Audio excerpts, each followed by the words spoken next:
நாடு முழுக்க சுதந்திரம் அடைஞ்சிச்சு. ஆனால் சில பகுதிகள், சில மாகாணங்கள் அவங்கள பாரத நாட்டோட இணைவதற்கு அவர்கள் தயார் இல்லை. காரணம், அங்கே இஸ்லாமியர்கள் பெரும்பான்மையாக இருந்தது. அப்படி ஒண்ணுதான் ரஜாக்கர்கள் என்ற அந்த குரூரர்கள் வாழ்ந்த ஒரு பகுதி ஹைதராபாத் நிஜாமுக்கு ஆட்சியினுடைய உட்பட்ட பகுதி. மிகப்பெரிய தாக்குதல், சொல்ல உண்ணாத துயரம். நவகாளி படுகொலை, பாரத நாட்டில் சுதந்திரம் நாடு துண்டாடப்பட்ட போது நடந்த மாதிரியான துயரங்கள் எல்லாம் நடந்தது ரஜாக்கர்களுடைய மிக கடுமையான ஆட்சியில.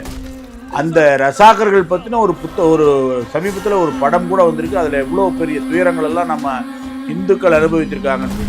அப்போ இந்த ரசாக்கர்களுடைய கொட்டத்தை அடக்கி இந்த ஹைதராபாத் என்று சொல்லக்கூடிய நம்முடைய பாக்யநகர் என்று சொல்லக்கூடிய அந்த பகுதி மீண்டும் பாரதத்தோடு இணைய வேண்டும் என்று சொல்லி ஒரு இராணுவ நடவடிக்கையை எடுக்கிறாங்க. அந்த இராணுவ நடவடிக்கை என்னங்கிறது நீங்கள் கமெண்ட்ல போடுங்க, அதுக்கு ஆப்ரேஷனுக்கு பேர்.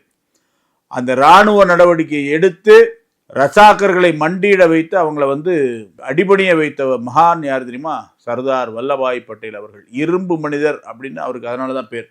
அப்பேற்பட்ட சர்தார் வல்லபாய் பட்டேல் அவர்களுடைய பிறந்த தினம் இன்றைக்கு 1875 அக்டோபர் மாதம் 31ஆம் தேதி. வணக்கம்.